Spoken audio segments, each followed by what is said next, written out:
Ini gimana ya Bu? Padahal sudah Bapak semprot obat insektisida buat membasmi hama, tapi kenapa tetap masih ada ulatnya? Keluh Pak Arto pada Bu Nindi. Yang sabar Pak, lebih baik kita pisahkan yang masih layak untuk dijual. Pagi itu Pak Arto dan Bu Nindi sedang menanam cabai di ladang belakang rumahnya. Namun Pak Arto kelihatan kurang bersemangat saat tahu beberapa cabainya yang kena hama ulat. Pak Arto dan Bu Nindi adalah sepasang suami istri. Mereka hidup cukup, tidak kurang maupun tidak lebih. Mereka punya 2 anak. Anak yang pertama sudah sekolah SMP kelas 2, namanya Karin. Dan yang satunya lagi masih berumur 5 tahun, Didi namanya. Usai pagi tadi menyiapkan sarapan dan keperluannya Karin, kini Bu Nindi dan Pak Arto sibuk memilih cabai yang masih layak dijual. Didi juga ikut ke ladang dan main di sekitaran mereka sambil menggunakan topi supaya tidak kepanasan. Bu, aku main di sana ya, ucap Didi sembari menunjuk ke tempat yang dia tuju. Iya nak, tapi jangan jauh-jauh ya, hati-hati. Iya Bu. Usai 1 jam kemudian, Pak Arto kini mengumpulkan cabai yang layak dijual ke dalam satu wadah. Sedangkan cabai yang berulat mungkin akan dia jemur biar kering, dan nanti akan dipilah lagi biji-bijinya untuk ditanam lagi. Bu, ini gimana? Kalau cabainya seperti ini terus, nanti kita bisa merugi. Ya mau gimana lagi Pak? Sudah sabar saja, kita pilah dulu cabainya Pak. Setelahnya mereka pun kembali ke rumah dan rehat sebentar.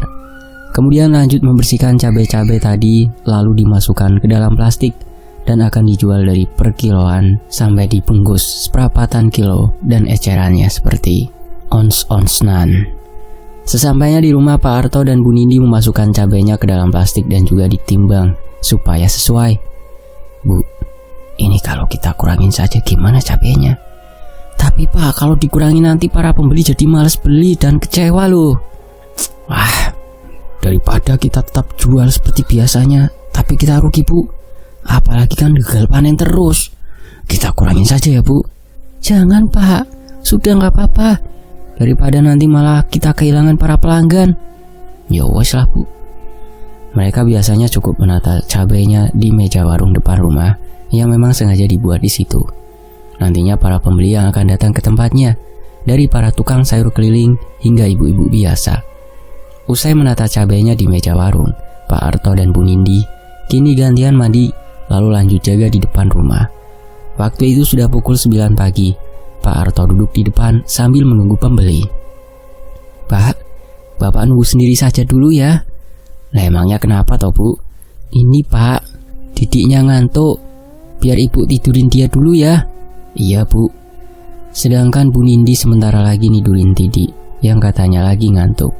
Selang beberapa saat kemudian, datanglah pembeli satu persatu dan memborong dagangannya mereka.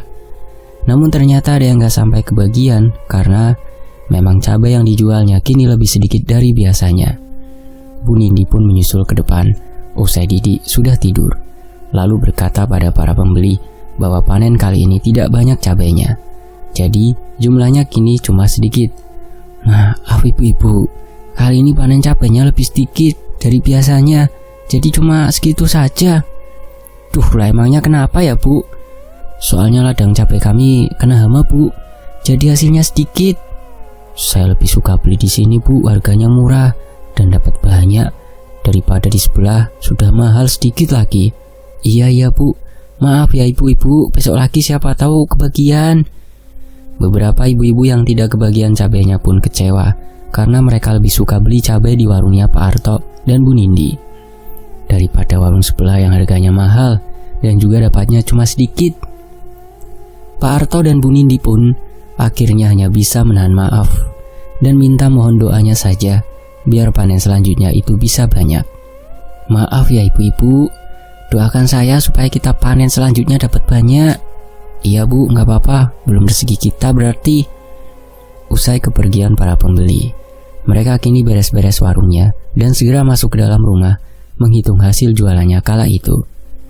Kita beresin dulu ayo Pak. Iya Bu, Didi sudah tidur. Sudah Pak, dia kayaknya kecapean, tadi kan main di ladang. Setelah dibereskan, Dan selesai menghitung penghasilan hari itu, Pak Harto kemudian izin Bu Nindi untuk beli pestisida dulu di penjual bibit tanaman dan sekalian cari bibit cabai lagi. Bu, Bapak pergi dulu ya. Mau kemana Pak? Ya kan ini Bapak mau beli pestisida sama sekalian cari bibit. Oh ya Pak, hati-hati. Dengan motornya, Pak Harto pun bergegas ke pasar. Dan setibanya di sana, Pak Harto menanyakan pada penjaga toko soal pestisida yang ampuh buat ngusir ulat cabai. Mau nyari apa Pak? Ini Pak, saya mau nyari pestisida yang ampuh buat ngusir ulat cabai itu ya, mereknya apa ya Pak? Lalu Pak Harto pun disarankan untuk membeli yang harganya lumayan mahal dan katanya ampuh. Yang ini Pak, dijamin ampuh, tapi ya memang harganya lebih mahal. Ya wes, nggak masalah Pak. Kalau gitu yang penting pasti ampuh kan? Ya pasti Pak, sudah banyak yang nyoba ampuh semua kok. Ya udah Pak, boleh satu ya Pak. Setelah membeli keperluannya, Pak Harto lanjut beli jajanan buat Didi. Kemudian Pak Harto pun langsung beranjak pulang ke rumah. Setibanya di rumah, Didi sudah bangun dan senang sekali saat tahu bapaknya membelikan jajan untuknya. Anak bapak sudah bangun. Asik, bapak buat jajan ya Pak. Iya ini, dimakan ya. Wah banyak sekali Pak. Lalu Bu Nindi mengecek jemuran cabai yang enggak layak dipanen dan ternyata sudah kering. Padahal baru dijemur 3 jaman yang lalu. Mungkin karena memang hari itu terik, matahari sedang panas-panas banget. Bahkan Pak Harto yang habis dari pasar, bajunya juga basah kuyup keringat. Hawanya pengen mandi. Wah udah kering ternyata. Padahal baru dijemur 3 jam. Tapi emang hari ini panas banget, gumam Bu Nindi. Segera Bu Nindi memilah biji-bijiannya, lalu diberikan pada Pak Harto. Dan rencananya besok mau ke ladang dan nanam lagi. Ini Pak biji-bijiannya, besok ditanam lagi ya? Iya Bu. Kok sudah kering semua Bu? Iya Pak. Itu Bapak nggak lihat di luar panasnya pol? Iya sih Bu, tadi Bapak aja basah kuyup nih, makanya Bapak lepas baju. Malam harinya, Pak Harto yang pusing karena mikirin panennya yang gagal gara-gara terkena hama. Akhirnya dia memilih untuk pergi nongkrong di warung dekat rumah. Mau kemana Pak? Bapak mau ke warung Bu. Gabut, mumet. Mau ngapain Pak? Ya Bapak mau nongkrong sambil ngopi Bu, biar nggak mumet ini. Ya sudah, tapi jangan sampai malam banget ya Pak. Iya Bu.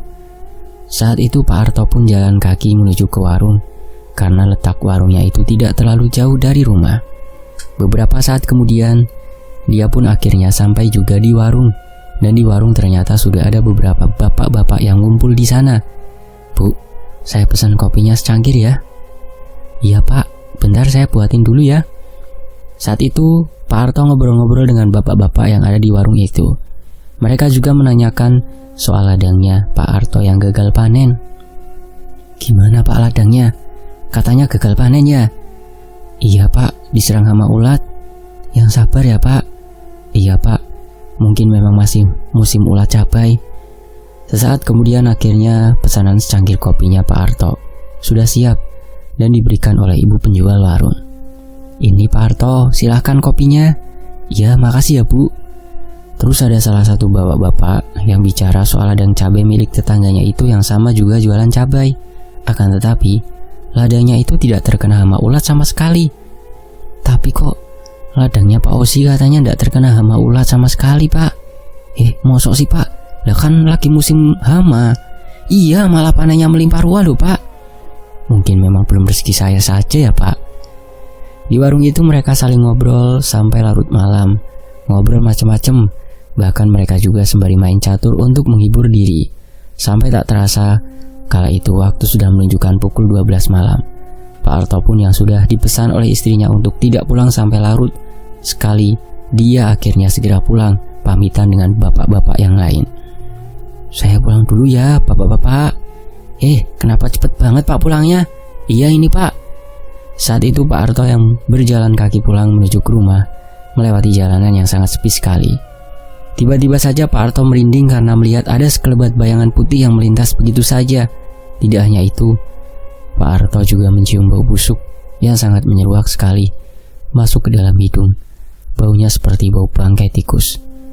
Bau apa ya ini? Gumamnya.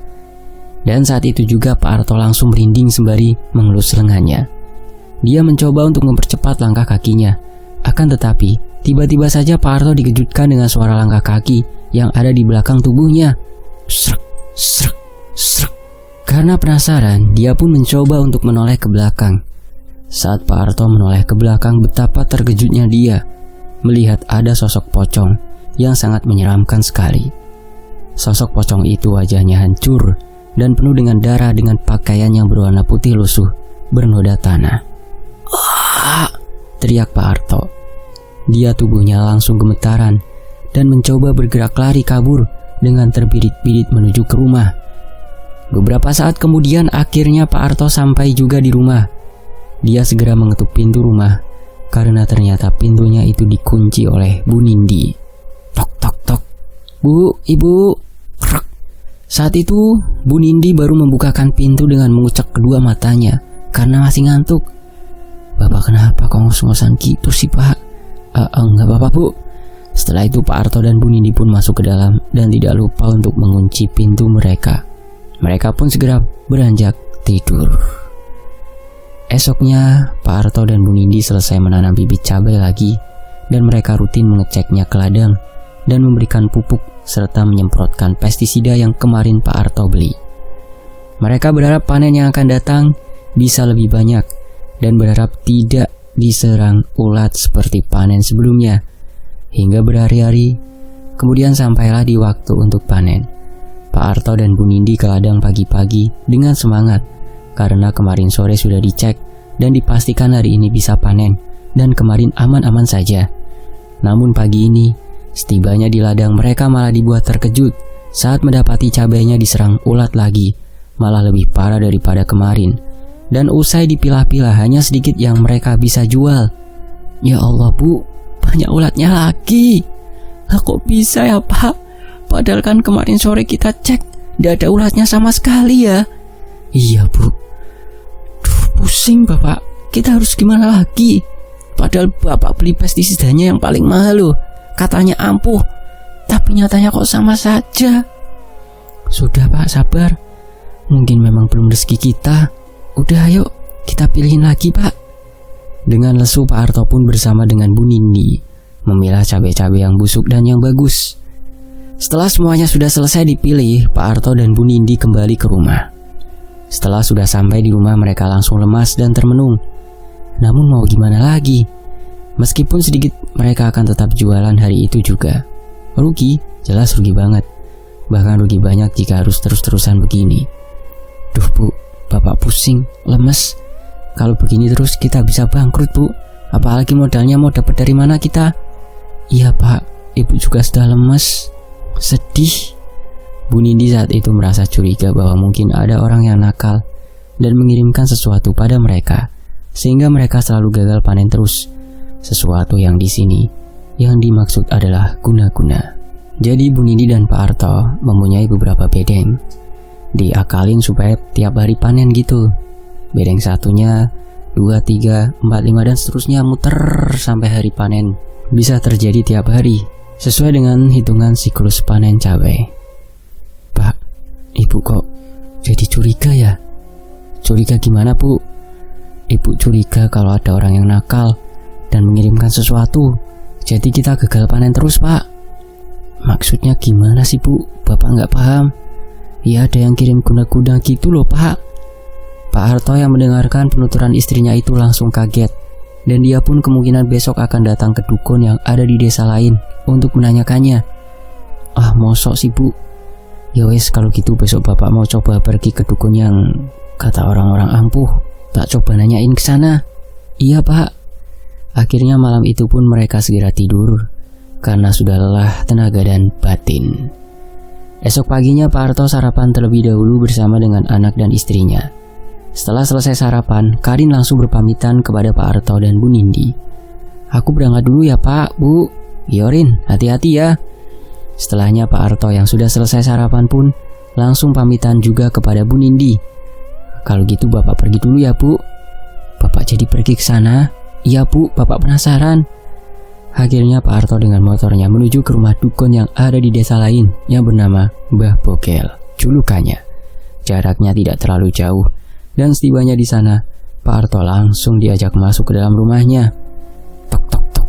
Beberapa saat kemudian keluarlah seorang kakek tua menemui Pak Arto dan dia mempersilahkan Pak Arto masuk ke dalam. "Ayo, silakan masuk," kata Mbah Bogel. Setelah masuk ke dalam rumahnya, saat itu Pak Arto langsung menyampaikan maksud kedatangannya, yaitu Pak Arto meminta kepada dukun itu untuk mengecek ladang cabainya dengan mata batin, apakah ada yang nakal dengan usahanya. "Mbah, saya minta untuk diterawangkan soal ladang cabai saya. Kenapa ya kok selalu gagal panen? Apa ada yang nakal sama usaha saya?" Mbah Bogel pun mangguk-mangguk dan langsung mencoba menerawang dengan mata batinnya. Saat itu Mbah Bogel memejamkan kedua mata dan membuka mata batinnya. Dengan fokus beliau merapalkan mantranya, dan Pak Arto hanya melihat saja di hadapannya. Beberapa saat kemudian, Mbah Bogel pun selesai menerawang dan mengatakan kepada Pak Arto hasil penerawangannya. "Gimana, Mbah?" "Iya betul, memang ada yang usil dengan keluargamu." Pak Arto saat itu pun meminta bantuan kepada Mbah Bogel untuk menanganinya.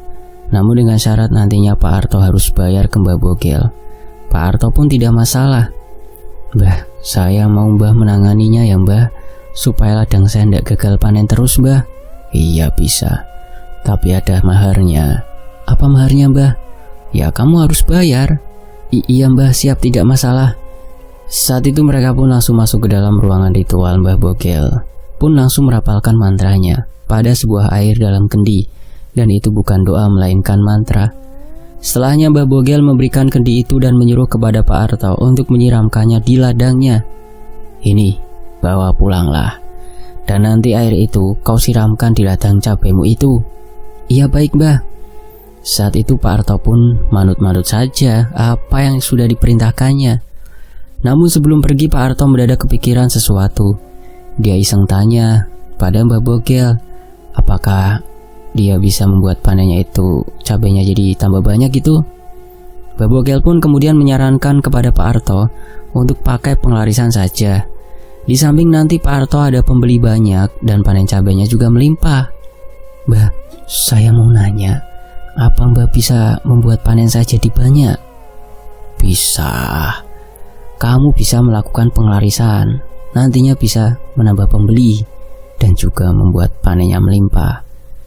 Namun semua itu tidak gratis. Tentu Mbah Bogel meminta imbalannya. Pak Arto yang tertarik akhirnya setuju-setuju saja dan berani membayar berapapun. Kemudian Mbah Bogel menuju ke dapur untuk mengambil beberapa cabai. Kemudian dia duduk lagi dan mengeluarkan biji-bijian cabai diletakkan di sebuah wadah. Lalu Mbah Bogel mengambil sebuah tanah yang ternyata sudah disediakan di situ dan mencampurnya dengan biji cabai tadi. Lalu Mbah Bogel pun membacakan mantranya. Saat itu Pak Arto memperhatikan Mbah Bogel yang sedang melakukan ritual. Hembusan angin kencang saat itu masuk ke dalam ruangan, membuat suasana mencekam. Pak Arto pun merasakan merinding. Asap kemenyan yang ada di dalam ruangan ritual itu pun mengepul dengan bau yang khas menyeruak. Beberapa saat kemudian Mbah Bogel pun akhirnya selesai melakukan ritualnya. Setelah usai ritual, Mbah Bogel menyerahkan wadah berisi tanah dan biji cabai itu dan menyuruh Pak Arto untuk menanam di ladangnya. Namun sebelumnya dia harus membacakan mantra terlebih dahulu. "Ini nanti kau bawa pulang dan tanam di ladangmu. Jangan lupa, sebelumnya kau harus membacakan mantra terlebih dahulu. Ini mantranya," imbuh Mbah Bogel sembari memberikan kertas bertuliskan mantra. "Iya baik Mbah, terima kasih ya Mbah." Saat itu Pak Arto yang sudah paham, dia pun langsung beranjak pulang dan tidak lupa membayar maharnya kepada Mbah Bogel. "Ini Mbah uang maharnya." "Ya, terima kasih." Setelahnya Pak Arto pun pulang. Tak terasa hari sudah sore. Pak Arto pun pulang dengan membawa wadah yang berisi tanah dan biji cabai yang sudah diberikan oleh Mbah Bogel. Beberapa saat kemudian Pak Arto pun sampai juga di rumah. Setibanya di rumah, Pak Arto menceritakan kalau memang benar ada yang mengusili. Namun semua itu sudah clear dan aman. Tapi Pak Arto tidak menceritakan soal dirinya yang melakukan penglarisan kepada Bu Nindi. Bu Nindi pun lega mendengar yang mengusili mereka sudah dibereskan. "Bu, tadi bapak dari dukun dan ternyata benar, kita diguna-guna. Syukurlah Pak kalau gitu, Ibu jadi lega. Pak Arto kemudian bilang kepada Bu Nindi dan mengajaknya untuk menanam bibit lagi besok. Bu Nindi merasa heran, karena bukannya kemarin mereka baru nanam, tapi mau nanam lagi. Bu, besok nanam bibit lagi ya. Loh Pak, kan kemarin baru saja nanam bibitnya, masa iya mau nanam lagi? Nah kan tiap hari Bu nanam. Bapak sekalian mampir beli bibit yang baru nih. Dan kali ini kayaknya bibitnya bagus. Kita pasti bisa panen banyak nanti Bu. Ah masa sih Pak? Gimana Bapak bisa tahu kalau nanti panennya banyak dan bagus Pak? Namun Pak Arto saat itu hanya diam, tidak menjawab lagi pertanyaannya Bu Nindi. Bu Nindi yang awalnya ragu dan berpikir, namun akhirnya setuju. Toh apa salahnya dicoba dulu? Urusan gagal atau berhasilnya pikir carry sajalah. Dan esok harinya, usai menanam bibit-bibit cabainya pemberian dari Mbah Bogel, Pak Arto juga merawatnya sama seperti sebelumnya. Dia sempat berpikir, jika ini gagal maka dia akan mendatangi dukun dan meminta dibalikan uangnya. Kemudian mereka pun kembali ke rumah setelah selesai menanam bibit cabainya itu. Singkat cerita, waktu panen pun telah tiba. Setelah benih yang ditanam dari Mbah Bogel. Kebetulan itu hari Minggu. Karin katanya mau ikut bantu panen. Pak, Bu, aku ikut panen ya. Ya sudah, ayo. Setibanya di ladang mereka semua terkejut karena mendapati cabainya lebat dan bergerombol dalam satu pohon. Sungguh jumlahnya 3 kali lipat daripada biasanya. Setelah dicek ternyata bebas ulat semua. Mereka pun bersorak senang. Dengan segera mereka pun memanen cabainya dan segera kembali ke rumah dan akan langsung menjualnya. Kali ini ibu-ibu pembeli sudah kebagian semua.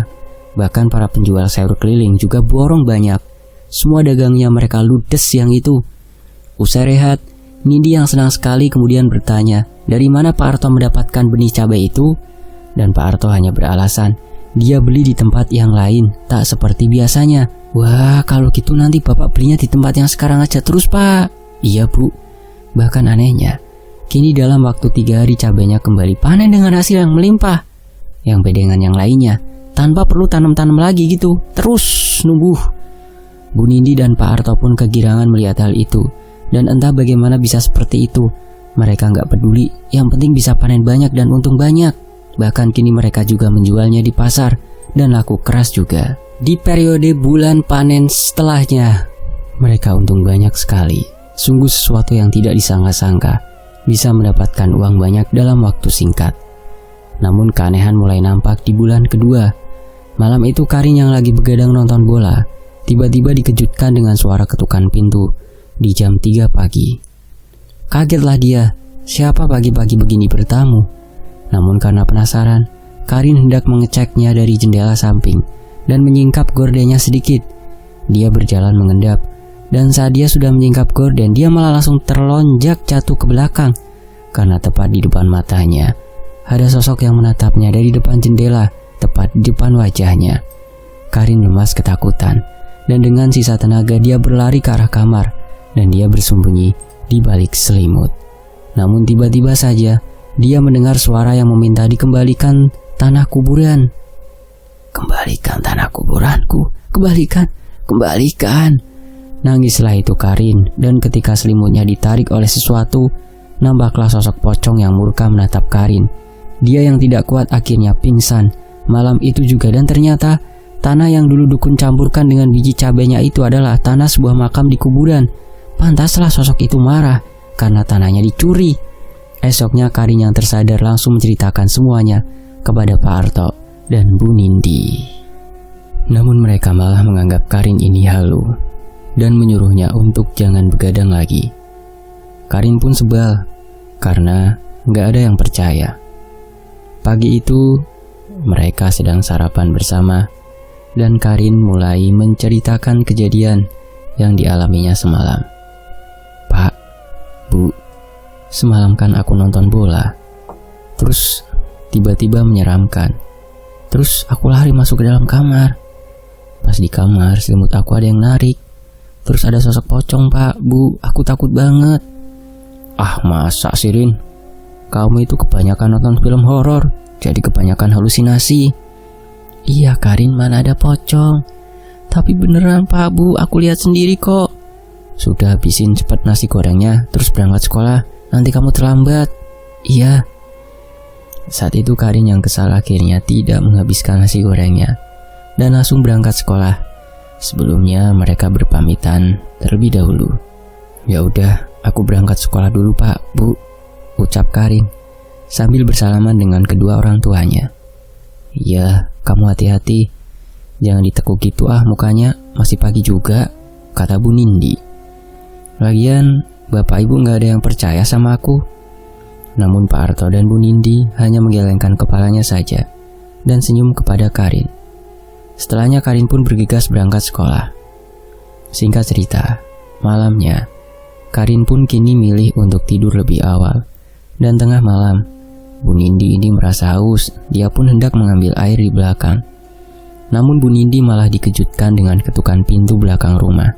Dan saat hendak menghampiri ke pintu, Bu Nindi malah dikejutkan dengan suara yang terdengar dari luar rumah. "Kembalikan tanah kuburanku, kembalikan, kembalikan." Sontak, Bu Nindi pun langsung lari pontang-panting menuju ke kamar dan segera menutupi selimut. Pak Arto terbangun karena Bu Nindi kemerusuh. Tapi saat ditanyai, Bu Nindi tidak jawab. "Bu, Ibu kenapa kok berisik dan gelisah gitu?" tanya Pak Arto. Tiba-tiba saja terdengar pintu di depan diketuk-ketuk. Pak Arto kira yang mengetuk pintu kamarnya itu adalah Karin. Segera dia pun beranjak membukanya. Tok tok tok, krak. Namun saat pintunya dibuka, dia malah kaget dan kaku saat mendapati pocong berdiri tepat di depannya sambil berucap, "Kembalikan tanah kuburanku, kembalikan, kembalikan." Pak Arto yang ketakutan akhirnya pingsan kala itu juga. Bu Nindi sempat mendengar Pak Arto yang teriak kencang. Namun setelahnya menjadi lengang, sepi, dan tiba-tiba terasa seperti ada yang merebahkan tubuh di kasur sampingnya. Bu Nindi kira itu adalah Pak Arto yang kembali ke kamar dan merebahkan tubuh. Tapi saat Bu Nindi membuka selimutnya, wah, di depannya terpampang sosok pocong yang mengerikan dan berkata seperti sebelumnya. Bu Nindi benar-benar syok dan akhirnya menyusul pingsan malam itu juga. Pagi harinya Pak Arto dan Bu Nindi sudah sadar langsung ketakutan. Mereka baru yakin bahwa apa yang dibilang Karin itu benar. Bu Nindi heran, kenapa sosok itu meminta tanah kuburan? Padahal dia tak merasa kalau ladangnya itu adalah bekas kuburan. Bu Nindi kemudian menatap kepada Pak Arto yang kelihatan cemas dan akhirnya memaksa Pak Arto untuk mengakui apa yang sebenarnya sudah terjadi. Pak Arto yang sudah gak kuat akhirnya jujur kalau dia melakukan penglarisan saat datang ke dukun itu. Dan kemungkinan benih dan tanah yang didapat dari dukun itu adalah tanah kuburan. "Pak, sebenarnya apa yang terjadi, Pak? Tolong Bapak cerita, soalnya Ibu lihat Bapak seperti cemas gitu. Jujur, Pak." "Iya, Bu, Bapak minta maaf. Kalau sebenarnya Bapak kemarin pergi ke dukun juga minta penglarisan dan tanah serta bibit itu dari dukun. Mungkin dukun itu menggunakan tanah kuburan, Bu, makanya kita diteror." Marahlah Bu Nindi kala itu karena Pak Arto melakukan itu. Bu Nindi pun gak mau tahu, pokoknya Pak Arto harus menyelesaikan masalah ini dan menyuruhnya untuk mendatangkan ustadz. "Kenapa sih Bapak lakukan ini sih, Pak? Hah?" Iya, gimana lagi, Bu? Bapak juga pengen kita punya uang banyak. Apalagi kan akhir-akhir ini kita rugi banyak, Bu. "Ibu gak mau tahu ya, Pak. Pokoknya Bapak harus menyelesaikan masalah ini. Kalau perlu panggil ustadz." Singkat cerita akhirnya Pak Arto memanggil seorang ustadz yang ada di desanya. Lalu Ustadz Fahmi pun datang ke rumah Pak Arto. Saat ustadz datang ke rumahnya, Ustadz Fahmi hanya geleng-geleng kepala dan menyuruh Pak Arto untuk bertaubat. "Astagfirullahaladzim. Sebaiknya Bapak bertaubat, Pak." "Iya, Pak, saya akan bertobat. Saya juga menyesal, coba-coba." "Ustadz, tolong dibersihkan semuanya biar seperti semulanya ya, Pak." "Iya, Bu, insya Allah. Saya akan membereskan semuanya." Atas permintaannya Bu Nindi, akhirnya Ustadz Fahmi pun mau menolong keluarganya. Ustadz Fahmi menyuruh untuk mencari daun kelor dan mengambilkan 1 ember air. "Sebelum saya melakukan sesuatu, tolong Bu Nindi siapkan daun kelor dan ambil 1 ember air." "Iya, baik, Pak. Saya ambilkan daun kelor sama airnya dulu." Saat itu, Bu Nindi beranjak ke belakang rumahnya untuk memetik daun kelor yang kebetulan di belakang rumahnya itu ada pohon kelor. Beberapa saat kemudian, Bu Nindi pun sudah selesai memetik daun kelor dan menyiapkan air 1 ember. Kemudian setelahnya, daun kelor itu ditumbuk dan disatukan dengan air, lalu dibacakan doa oleh Ustadz Fahmi. Setelah itu mereka lalu menuju ke ladang dan juga menyiramkan air itu ke ladang secara merata. Usai itu, keanehan terjadi. Semua tanaman cabai yang tadinya pada seger itu langsung mendadak layu semua. Namun Pak Arto dan Bu Nindi tetap merelakan itu. Saat itu hembusan angin pun kencang dan hawanya sangat dingin. Lalu Ustadz Fahmi kemudian menyuruh Pak Arto dan Bu Nindi untuk mencabuti tanaman yang tersisa dan membakarnya. Pak, Bu, tolong, itu tanamannya dicabuti dan setelah itu nanti dibakar ya. Iya, baik Pak Ustadz. Saat itu Bu Nindi dan Pak Arto pun langsung mencabuti tanaman yang sudah pada layu untuk nantinya diganti dengan yang baru. Setelah sudah dicabuti semuanya, kemudian di ladangnya itu, semua tanaman itu langsung dibakar. Usai semuanya sudah dilakukan, Ustadz Fahmi menyarankan untuk nanam lagi, tapi dengan cara yang benar. Jangan pakai cara yang salah seperti itu lagi. Setelah ini, nanti Bapak Ibu tanam lagi dengan cara yang benar ya. Jangan sampai pakai cara yang salah seperti itu lagi. Iya Pak Ustadz. Ustadz Fahmi juga membersihkan sisa-sisa energi jahat gaib yang ada di rumah itu dan berkata mereka telah aman. Saat itu Ustadz Fahmi duduk bersila di ladang dan mulutnya berkomat kamit membacakan doa, sementara Pak Arto dan Bu Nindi melihat Ustadz Fahmi yang mencoba untuk mengusir sosok-sosok gaib yang ada di ladang, bahkan di rumahnya. Hembusan angin kencang saat itu datang membuat siang itu sangat panas sekali, dan entah panas sekali sampai ke dalam tubuh menyengat. Tidak seperti biasanya rasa panas yang dirasa oleh mereka. Saat Ustadz Fahmi sedang membacakan doa-doa dengan memejamkan kedua matanya, tiba-tiba saja sebuah bakaran tanaman cabai yang tadi dibakarnya itu seketika sudah menjadi abu semua. Sungguh aneh, padahal tanamannya itu tadi terlihat basah dan pastinya akan membutuhkan waktu lama. Tapi karena panas sekali, mungkin dengan kekuatan Ustadz Fahmi, semua tanaman itu langsung menjadi abu. Beberapa saat kemudian Ustadz Fahmi pun sudah selesai mengusir sosok-sosok gaib yang ada di ladang. Setelahnya Pak Ustadz Fahmi memberikan wejangan kepada Pak Arto. Pak Arto disuruh untuk sholat taubat nantinya dan memohon ampunan atas apa yang telah diperbuatnya. Iya Pak Ustadz, saya menyesali perbuatan yang sudah saya lakukan dan saya tidak akan melakukannya lagi. Kalau begitu saya pamit pulang terlebih dahulu Pak, Bu. Sebentar Pak, tunggu Pak. Ayo kita ke depan dulu. Saat itu mereka berjalan menuju ke depan rumah. Akan tetapi Pak Arto masuk ke dalam kamarnya terlebih dahulu untuk mengambil amplop sebagai tanda terima kasihnya. Ini Ustadz, tolong diterima ya. Tidak usah Pak, saya ikhlas menolong Bapak Ibu. Sudah gak apa-apa Pak, anggap saja ini sebagai tanda terima kasih kami kepada Bapak. Ya sudah, kalau begitu saya terima ya Pak, Bu, terima kasih. Singkat cerita, berhari-hari kemudian akhirnya keluarga Pak Arto dan Bu Nindi sudah tak dapat gangguan lagi. Namun mereka kembali seperti semula, panennya biasa-biasa saja. Kadang panen banyak, kadang juga rugi karena kena hama ulat.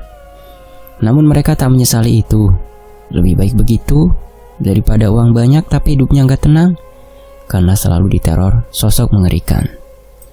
Sementara di tempat lain, di rumahnya Pak Ozi, dia yang sudah mengusili Pak Arto dengan keluarganya. Suatu malam Pak Ozi yang sedang tidur tiba-tiba terbangun karena dia ingin buang air kecil. Segera dia pun berjalan menuju ke belakang rumah, karena kamar mandinya berada di belakang rumah.